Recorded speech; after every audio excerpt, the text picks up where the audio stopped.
glad that you could join us today about 2 minutes past 10 a.m. here in Nairobi. Here are the latest on the headlines. We start with the newspapers from Kenya. Jitters in Ruto camp as Uhuru Raila team up. Pundits say Kenya Kwanza fears Kenyatta financial muscle, international networks. That story is on page 4 and 5. IG sports different look as police service test new set of uniforms. The story is on page 2, and the main pictorial, 7 former Jubilee MPs gang up against their party leader. Nairobi doctors go on strike after NHIF cover allegedly withdrawn. That is on page 3.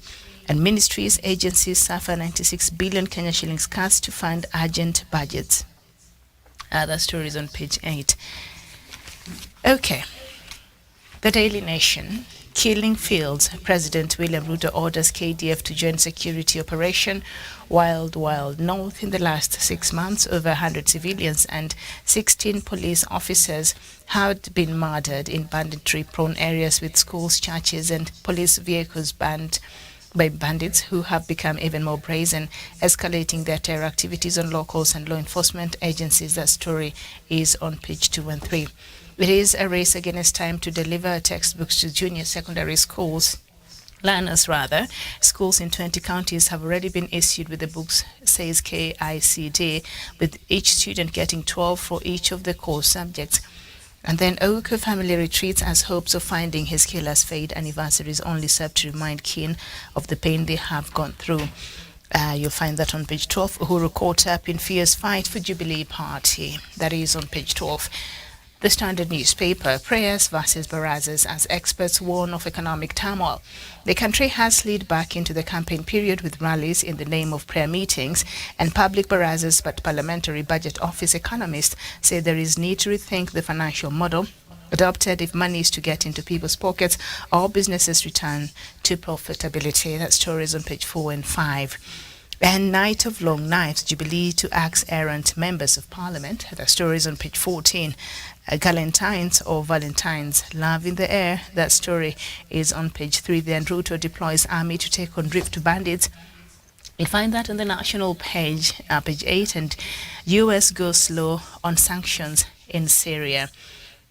That's interesting. That story is on page 26. So before we look at anything else, let's look at some sports update. I'll just go through the ones that have been covered by the local newspapers. Let's look at what the Star newspaper, the sports that the Star newspaper has covered on page 31.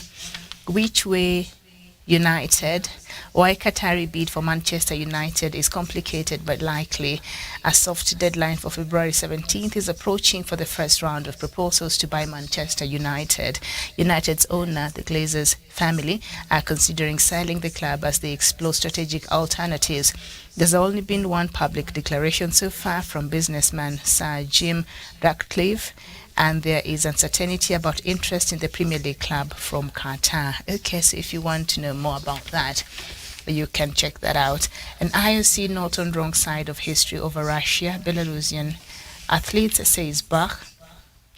The International Olympic Committee is not on the wrong side of history. Criticism over the potential inclusion of Russia and Belarusian athletics at the 2024 Games, says Olympic chief Thomas Bach. The International Olympic Council is exploring a pathway for athletes from two nations to compete as neutrals. It has been widely criticized amid Russia's ongoing invasion of Ukraine. History will show who is doing more for peace, Bach said. The UK hosted a summit of 36 nations on Friday to discuss the participation of Russian and Belarusian athletes at the next Olympics in Paris. However, Bach, speaking at the World Ski Championships on Sunday, said allowing governments to decide who participates would be the end of international sport competitions and Olympic Games as we know it. Okay, so I see there's controversy there. And then just Marcus Rashford must guard against laziness if he is to remain in one of Europe's most potent forwards, says Manchester United manager Erik ten Hag. Rashford, 25, headed in his 21st goal this term in Sunday's 2-0 win at Leeds, leaves the England striker one goal short of his best return in a season which came in 2019 and 2020 under former boss Ole Gunnar, and the other name I can't really read. It's Ole. Okay, that's the name we use here, but I guess it's Ole. There you go. All right, and also some sports from the Daily Nation. Let's see some of the things that have been featured here. We have time. Team Kenya makes stopover in Doha en route to Australia. The Kenyan team is expected to arrive in Bathurst, Australia, tonight after embarking on the second leg of the long, tedious journey, which started yesterday at 1:30 a.m. in Nairobi. The team had a 12-hour layover in Doha. That is the national athletics team. I think it's there for. It will be taking part in this year's World Athletics Cross Country Championships in Bathurst in Australia. So I guess they have already arrived there, I suppose. And PSG sweat over Mbappe's fitness ahead of Bayern time. Paris Saint-Germain are hoping that Kylian Mbappe will be able to play a part in their Champions League showdown with Bayern Munich today, after the superstar forward made a faster than expected return to training following a thigh injury after Mbappe suffered the injury in a domestic league game against Montpellier on February 1st. The French champion said he would be out for 3 weeks. So I guess Mbappe is ready. And then there is the European Union standings, the different leagues we have in Europe. The English Premier League, I think Arsenal is leading that, followed by Manchester City, Manchester United, Newcastle, Tottenham, and then you also have Bundesliga, that one from Germany. We also have La Liga, I think from Spain, and Serie A must be Italy, and Ligue, I think one, that must be from France. So you could, if you're a fanatic, you can go check. I'm sure those are information you can find online, and you can see where your team is right now. So, all right, that's enough from this sports lady. Let's look at the weather now. And we look at some of the weather conditions in different cities across the continent of Africa. Algiers is at 11 degrees Celsius, and Bujumbura is 25 degrees Celsius, and Dar es Salaam 29 degrees Celsius, Harare 17 degrees Celsius, and Mogadishu, a lot of sunshine there, standing at 27 degrees Celsius, same as Nairobi, also I think the same degrees like yesterday, 20 degrees Celsius with a lot of sunshine expected today. Tunis is at 7 degrees Celsius, a bit of sunshine and also some cloudy conditions there. And Cairo, it's going to be sunny all day with 10 degrees Celsius. And two storms to unload snow travel in north central U.S. and there has been severe weather tornado threats to build in southern U.S. this week as well. I think I told you about this yesterday. And in some parts of the U.S. there's a taste of spring. They're just coming out of their winter, so there's been a taste of spring in some areas as temperatures soar. And then I guess that is what we have from some of the main cities, some of the cities and towns across Africa, and some climatic conditions across the world. So thank you so much. You are now up to date. Okay, so let's look at some news items that I'd like for us to discuss this morning. And the latest on the Nigerian election. The Nigerian military has denied a claim by the governing party that it is planning to disrupt the upcoming presidential election. An official from APC party had said that generals had last week held a secret meeting with the rival PDP presidential candidate Atiku Abubakar. The allegations are wicked and malicious, the army statement said. The race to become the next president of Africa's most populous country is too close to call. The three top contenders in the 25th February elections are Bola Tinubu from the governing All Progressive Congress, Atiku Abubakar from the People's Democratic Party, and Peter Obi from the Labour Party. The army said that it was professional and loyal to the constitution and would never be part of a plot to overthrow the civilian authorities. So let me just read a statement, just a bit of it from spokesperson for the Nigerian Defense Headquarters, Brigadier General Tukur Gusau. This is what he said. The armed forces of Nigeria will never be part of any ignoble plot to truncate, why can't you just use normal English, to truncate our hard-earned democracy.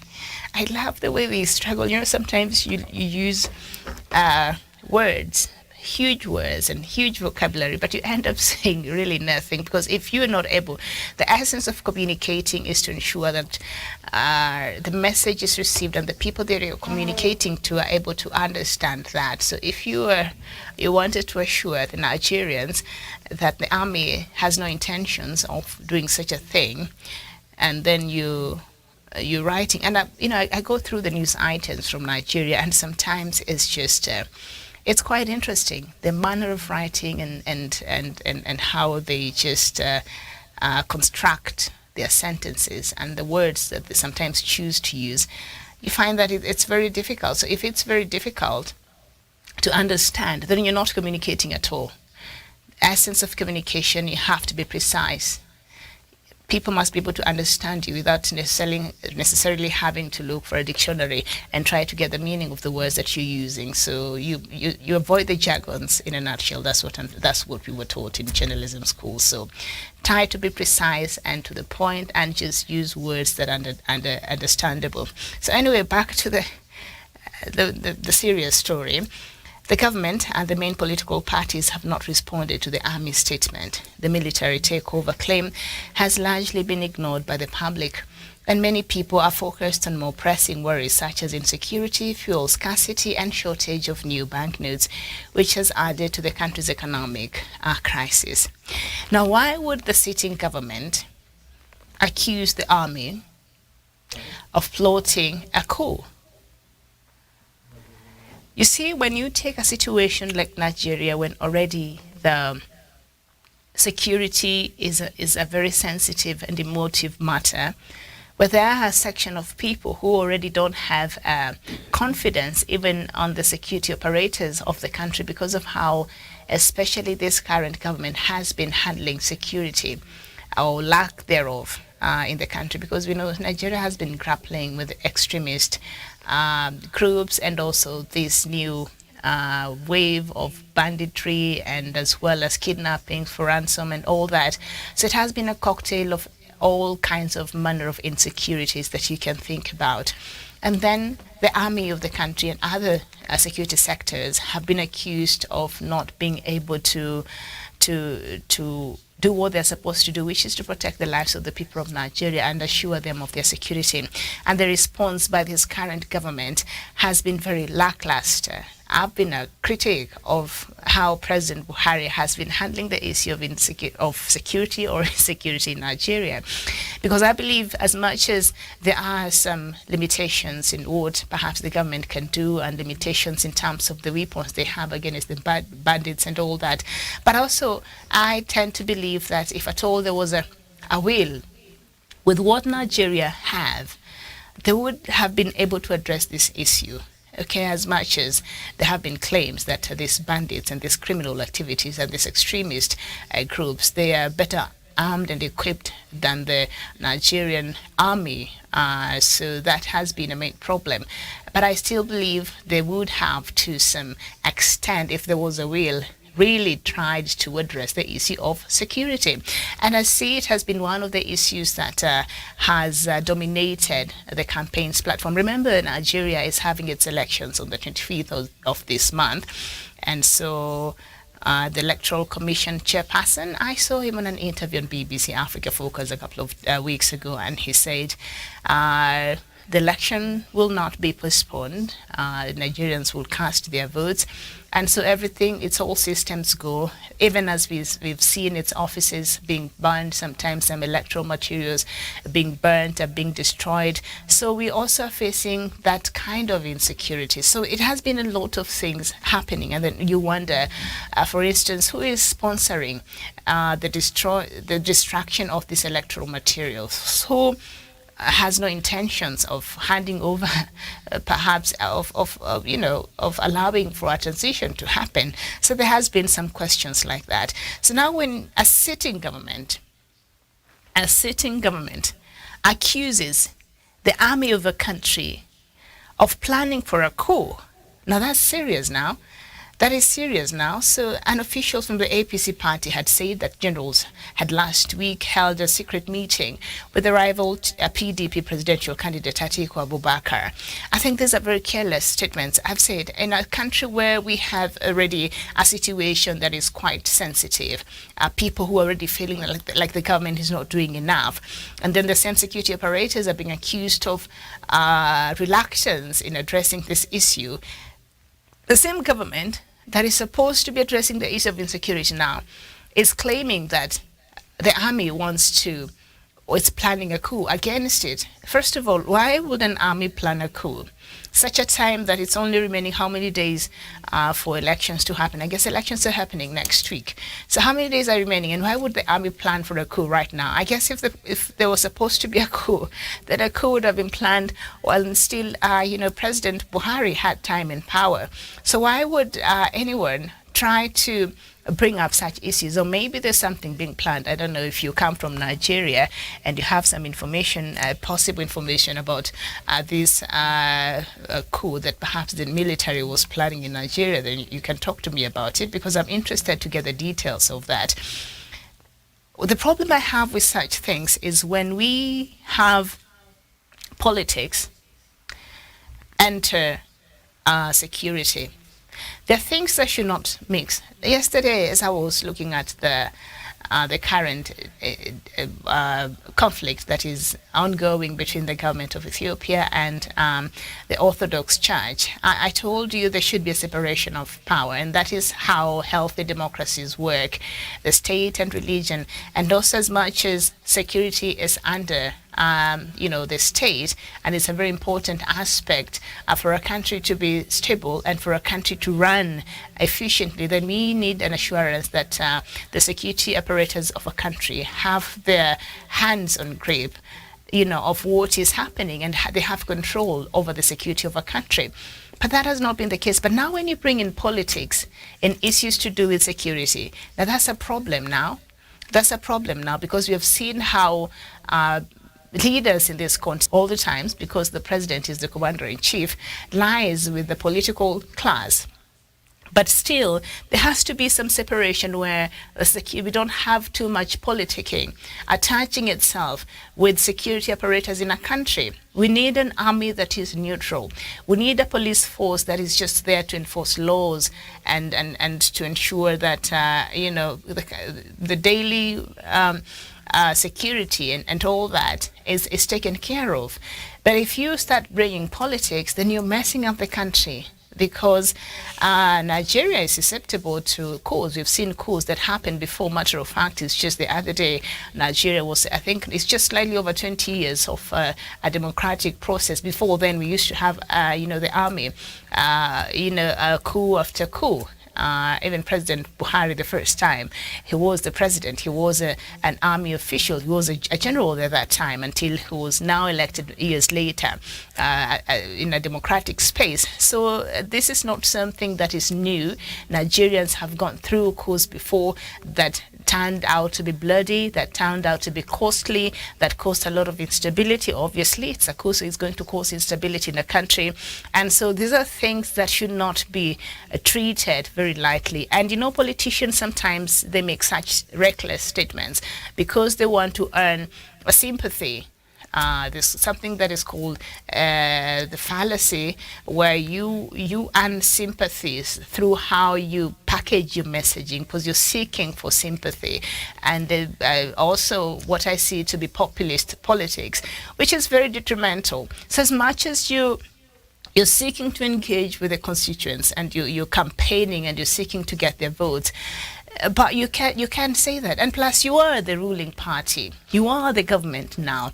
The army acts on behalf of the sitting government, okay, because it is part of that. And so I don't know to what extent do this official of the APC party, what he said has some truth. But the army has come out and said that these allegations are wicked and these allegations are malicious. We have to be careful. Politicians sometimes, they're just politicians, and they don't understand that their words can hold or do hold a lot of power, and can really impact negatively or positively to the people who respect them or their followers. Okay, so when you are pitting the army against the people, because for the supporters of APC party, they might start thinking, you know what, it is true, and they might forget this same army has been working under President Buhari. So at what point, if they really wanted to topple President Buhari, I guess they would have done it. Why are they going to plan to topple him now, when he's counting days? And I think last week when I was bringing you the update of these elections, President Buhari was already preparing handover team, and the committee had already been set up, ready for transition. Buhari was checked out months ago, matter of fact, probably years ago. Even the second time he was re-elected, he did not even attend his inaugural party. He didn't attend that dinner. So this is a person who was just, perhaps maybe he ran for the second time on behalf of his cronies and close friends and people who were pushing him. Nigeria's term is 4 years, and according to their constitution, you can only do 2 terms, so that is 8 years. So the 8 years for Buhari is coming to an end, and Buhari, from what we've been seeing and how he's been handling business there, this is a person who was checked out of anything in Nigeria. He was in and out of the country. He has some problem with his health. So he was never present, and his presence was never really felt in terms of how he actually handled some of very important issues, like, say, the security. So this is a person who's just waiting to go home. I think at this point he's just checked out, and he's been checked out for quite a while now. So if somebody wanted to remove him, why would they want to do it now that Buhari is at the door, almost getting out, because elections are being held on the 25th? So I don't know, but if they are told there's some truth in this, why do you have these things in public if the president is the commander-in-chief? And I'm sure there is a security committee where the president meets with he meets with the security leaders to receive his intelligence and all that. That is the point. He'll have those conversations. These are not conversations and things that are supposed to be playing out in public. As I said, this populist politics is what is destroying a lot of African countries, because politicians don't think really before coming out and making certain statements that they don't understand has the capacity to destroy a country, to incite violence, to whip up emotions. And at the end of the day, I think this is not how you do politics, all right? This is not how you do healthy politics. Yeah, President Buhari has the intelligence. President Buhari, he's the commander-in-chief of the armed forces of the Federal Republic of Nigeria. So he should have met with his leaders and gotten the brief and addressed that behind closed doors, so that reckless statements like this don't come out. And now you don't have the army of Nigeria coming out to defend themselves. So the army said they are professional and loyal to the constitution and will never be part of a plot to overthrow the civilian authorities. Professional and loyal to the constitution. Because I've been reading a lot of stories from Nigeria, news items from Nigeria, and I've been listening to a lot of issues that are being discussed around the security systems in Nigeria and the army. And I don't know, there have been some allegations over others even working in cahoots with, of course, even in Kenya here, as much as our security operators are just great, but there are some elements in there that even collude with the bad people, these gangs, and to cause harm and to do all these things, just a minority. So I think that is the case also with Nigeria. But there has been a lot of allegations towards the security operators in Nigeria, and some of the reasons why it is said there has been an increase in security, like for instance the banditry and how it has really taken over Nigeria. And you see there are specific people who are involved in even having the mediation process between the victims and the negotiations between the victims and this bandit and this not bandits. But yeah, there are also banditry between, the farmers and the pastoralists. Also, that is another aspect. But these kidnappers, and you'll find that the people who mediate this process, they are well-known people, and they know where these criminals are. And so they go talk to these criminals, come with information, and say this is how much they want. So the government and other people who are family and friends of the victims, they get whatever they can and they give this person to take. And you wonder why can't they interrogate this person, because he seems to have information, and there are particular figures that are known to do this, to be the mediators, to be the ones negotiating. So that means this person is in close contact with these criminals. And why are you not probing further? Why are you not seeking to get information from this person? Why can't you use your intelligence and try to see that you can apprehend these people, at least try to address the issue of insecurity? But that has not been the case. So sometimes I listen even to their Senate proceedings, and the kind of solutions they even come up with there. It's quite telling over people who really are not interested in finding a solution and addressing the issue of insecurity. So like the army of the country is just caught up in the middle there. There's a time they said they really can't fight against, say, Boko Haram and these other groups, because Boko Haram has, weapons, high-tech weapons that the Nigerian army don't have. I don't know, an economy as big as Nigerians, why would you not find it necessary to intensify and to make sure that your security operators are well equipped? That is something I've never really properly understood, because you already know the kind of challenges that you have to deal with. So many years now, Boko Haram issue did not even start with President Buhari in office. It started way back, and these other insecurities that have just morphed into other things now, causing even a greater danger to the people of Nigeria. But there are no remedies, there are no interventions that have been put in place to see that they're able to deal with these emerging issues as far as the human security in Nigeria is concerned. So as much as I don't want politicking as far as the security operators in a country is concerned, I think things like that make me very nervous. Before you know it, we're already having some countries in ECOWAS there dealing with military coups. So this is an issue. This is an actual problem. So if that should happen in Nigeria, then we are going to have a bigger problem. Because we know Nigeria, with all its problems, it's still a very important country in that region. So I think this is a very careless conversation. These are very careless sentiments that this politician decided to bring out into the public. These are things that you let the president, being the commander-in-chief, and other government officials deal with on the background. This is not something that should be playing out for Nigerians to see. People who already feel very vulnerable and very unprotected, and now you want to engage with the military and bring your politics into the military. I think that is a problem there. So the armed forces of Nigeria, they said, will never be part of any ignoble plot to truncate our hard-earned democracy. So that is what the spokesperson for Nigeria's defense headquarters, Brigadier General Tukur Gusau, said, and the government and the main political parties have not responded to the army statement. They can't.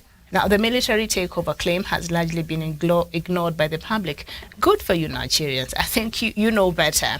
And many people are focused on more pressing worries such as insecurity. Please address that. Fuel scarcity and a shortage of banknotes. Nigerians have, I've seen images of even them, others sleeping outside ATM machines, just waiting the outside ATMs and waiting for the money to be loaded and for them to be able to get. There has been some shortage of banknotes, but even with this, you can see this is clearly politics at play. I attempted to talk about this topic last week, which just trying to look at what's really happening as far as these new nodes are concerned. And you can see a lot of politics. It's just a lot of politics is at play here, because a section of politicians are the ones who went to the court, and to have the court lift the deadline, which was supposed to be 31st, and then it was pushed to 10th, which was last Friday, for the old notes to have been submitted. So by Friday, I think about 30% of the old notes had not been received by the Central Bank of Nigeria, so still could not be accounted for. And that is a huge money in circulation there. And, Nigeria is known for where you find a lot of money laundering and things like that. So the fact that it had about 85% of its currency not being able to be accounted for in the formal financial institutions, that was a problem. So the government decided, I don't know what was the motive, but they're saying they decided to change the bills so that they're able to address this issue. So Nigerians were required to return the old bills for them to get the new ones. And for those who have a good amount, you go open a bank account. They're just encouraging more Nigerians to perhaps interact with the formal banking financial institutions, and as well as encourage the use of mobile transactions or mobile banking, which I think has become a thing now, and we can't run away from that development right now. That is where the world is. That is where the world is going so soon. That is how things are going to be done, and that is how things are being done even right now. So I do understand the aspect of that, but also others question the timing of this and why the government would choose this time to be the right time to change these bills. And so a lot of it had to do with the campaigns, and we know all the campaigns in at least in sub-Saharan Africa. I don't know how they campaign in northern part of Africa, but in sub-Saharan Africa, we know money is such a huge thing that buys votes and corruption and all that during the campaigns and in our politics. So I guess there are politicians who had hoarded large amounts of money, and they did not want to part with it, and so they needed to use it until the end of this campaign season. So, of course, that was the date. The deadline was pushed indefinitely, and the case is still there in the Supreme Court.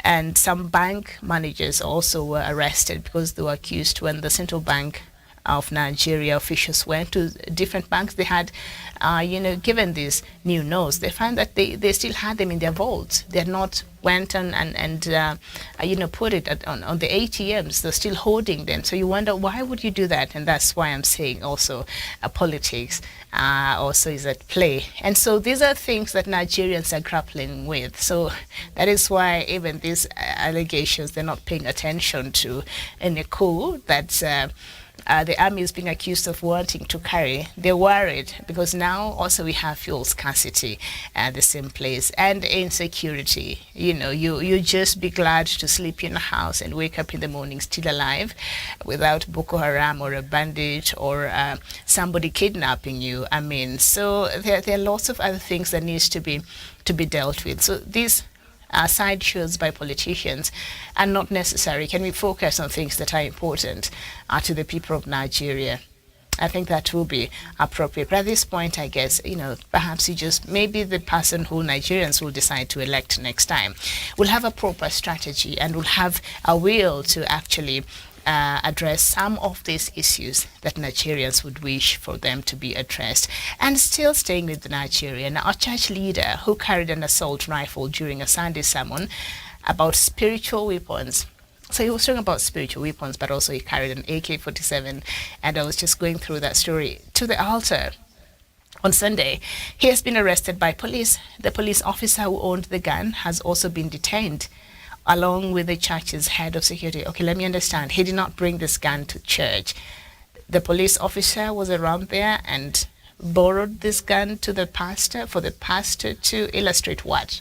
Because if you're talking about spiritual weapons, it has nothing to do with AK-47. So I saw those images, I guess, on Monday, and it raised a lot of issues. Just even seeing him holding that makes me very nervous. If I was seated in the congregation, I think I'll find the nearest exit, because who's to tell? He might not even know how to operate it, and by mistake, it might go off.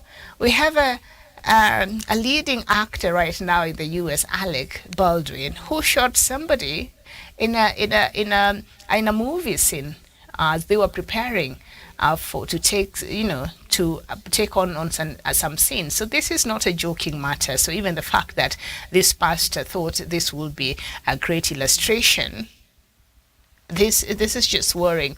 So Pastor Uche Agbe earlier apologized unreservedly, according to his church, and he realizes that even the best of intentions, carrying a gun to illustrate his message, was ill-advised and regrettable.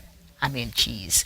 Now, the House on the Rock Church in Abuja said in a statement on Monday, the church added that it rejects all forms of violence and is cooperating fully with the authorities as they carry out the investigations into the incident. Under Nigerian law, it's only legal to carry a gun if the Inspector General of Police grants you a license. Okay, so I guess he was trying to illustrate whatever it is that he was trying to illustrate, but I don't see where the spiritual weapons and a physical AK-47, I don't see how you draw parallels with that. And if you must really illustrate, just say a gun. We all know what that is, and then continue with your messaging, Pastor. So I guess the police also who gave him this gun must be and should be in a lot of trouble, because you don't get to give somebody who don't even qualify to hold such a rifle, that rifle to hold in the first place. So yeah, he should be punished. He should be punished. Of course, they're saying that there was no ill intentions, which I might buy that, but still, that was not a very wise move on your part, Pastor. But when I was just reading through this story and looking at like I've said, some of the advices that Nigerian politicians have been giving even Nigerians themselves, as far as addressing the issue of insecurity, some of the solutions that they come up with in Parliament and also in Senate. And one of them is for Nigerians to arm themselves. So when I came across this story at first, I said, okay, so I guess this advice, Nigerians have started taking it very seriously, starting from the pastors, because churches have been a target of some of these attacks, especially by these extremist groups, and also the kidnappers. They're all extremist groups, yeah. And so I thought maybe he's just doing that, and maybe for him to be bold and be holding a gun like this, he must be a registered gun owner or something. And then it's AK-47. This is meant for the police officers. So I was a bit confused about that. So I'm glad it's not his, but I'm also the police that give him that was just a bad idea.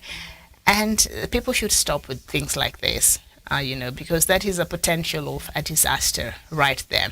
So as I was saying, there has been some advice for the Nigerians to arm themselves. So now, if those are calls that the government officials and politicians and top leadership, people who are respected in the Nigerian leadership, have been calling on Nigerians to arm themselves, so how are you going to deal with that if indeed Nigerians listened to what you're saying and went out and armed themselves? Because what you're telling them is we can't guarantee your security as a government. So what you need to do is take care of your own security and make sure you and your household are safe. So that is what you'll be seeing. You'll be seeing Nigerians all over going to the malls with their arms, driving around with their arms. So you can imagine when they're experiencing some road rage, they might decide, maybe I'm just overthinking, but anyway, you get the point. So it was a bad idea, but the bottom line is the security of Nigeria is something that the incoming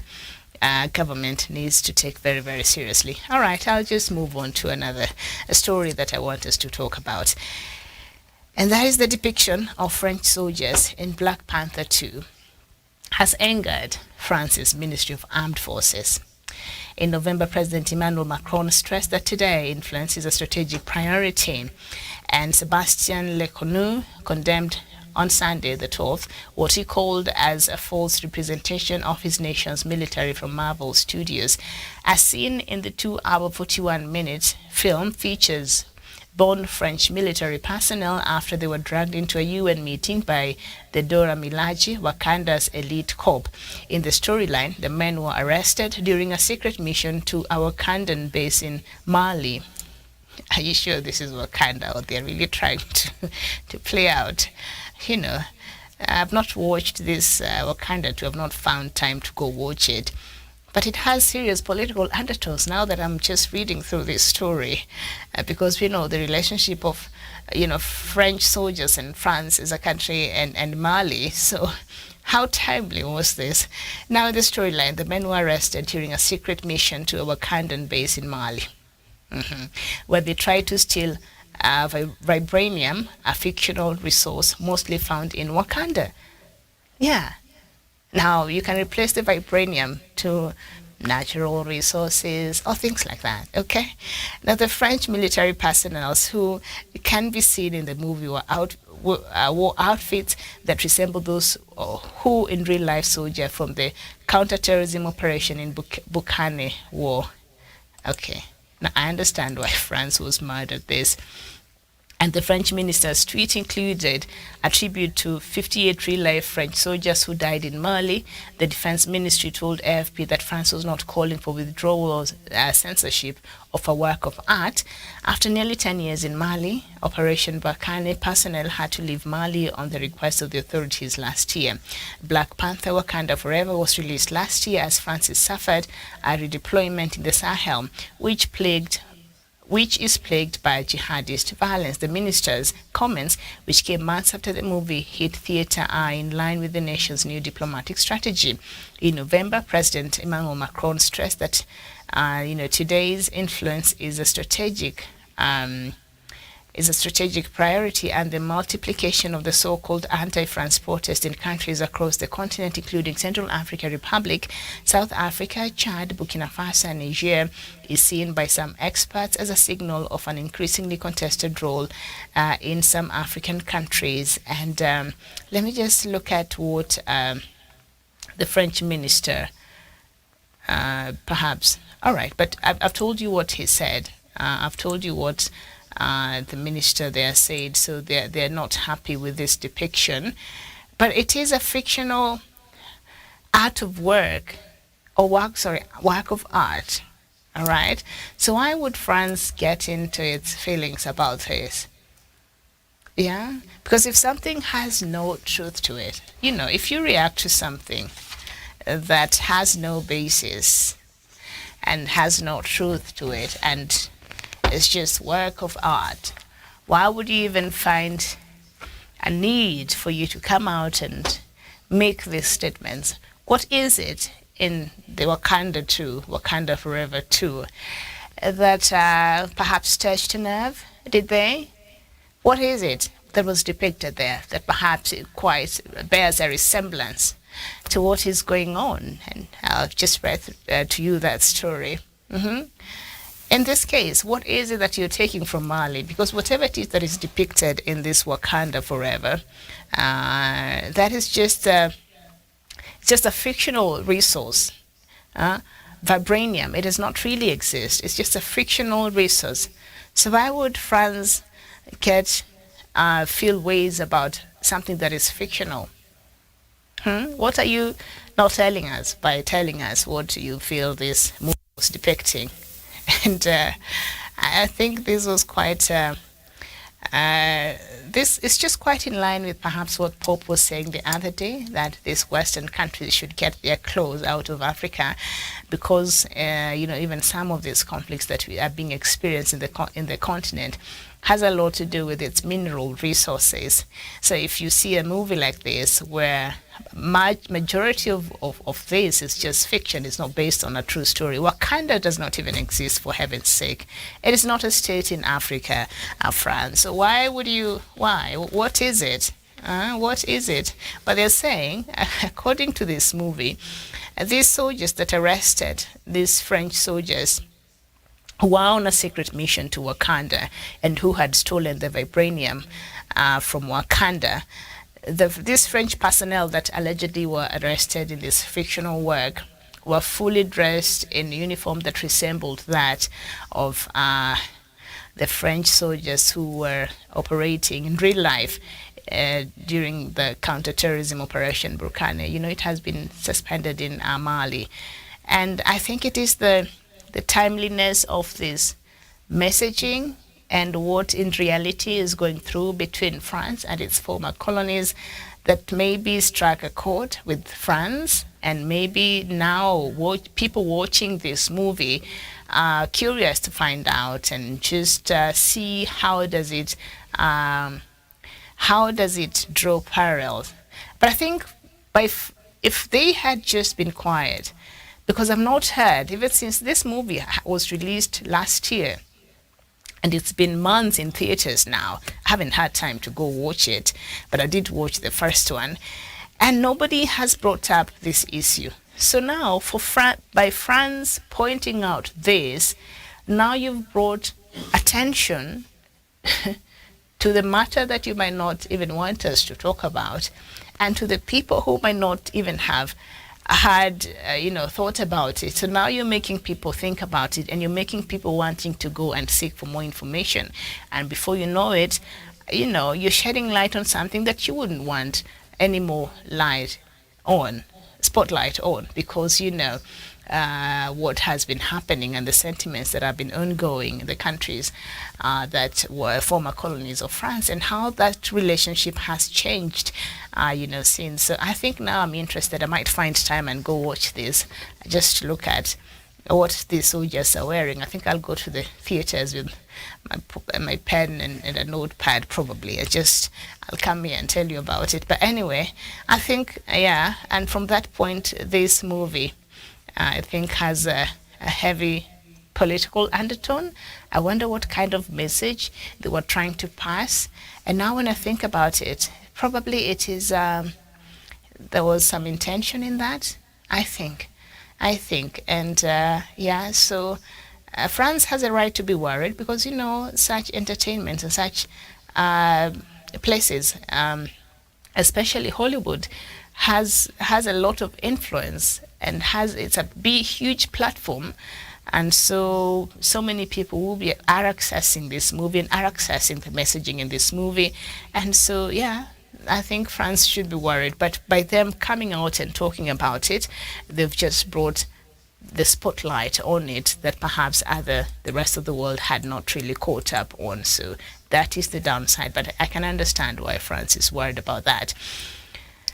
I know we still have another 10 minutes, so let's just cross over to Equatorial Guinea. And South African officials have seized a super yacht and 2 palatial homes owned by Equatorial Guinea's Vice President Teodoro Nguema Obiang. A court ordered the seizures after local businessman Daniel Janse van Rensburg won a lawsuit against Obiang for unlawful arrest and torture. He has demanded compensation about $2.2 million. He says he was unlawfully detained in Equatorial Guinea for about 500 days. I guess that's approximately almost 2 years after a business deal went wrong. The vice president, the son of the world's longest-serving ruler, has not yet commented on the case. He and President Teodoro Obiang Nguema Basongo have long been accused of seeing oil-rich Equatorial Guinea as their personal fiefdom and of abusing its wealth and resources. This is the latest in a string of rulings issued against him by the courts around the world. And around the world will include, I think, France as well, and other places. So he is in trouble again. And We attached 2 houses in Cape Town in a formal application 2 weeks ago and the super yacht last Tuesday. That is according to the lawyer Errol Eldson, who is representing the businessman. And that is what he told the AFP news agency. An application to auction the assets had been filed, he added. Mr. Van Rensburg has waged a lengthy legal battle against the vice president in the South African court. Published a book last year on how a business trip to Equatorial Guinea in 2013 turned into a journey to the depths of hell following his harrowing incarceration at the notorious Black Beach prison.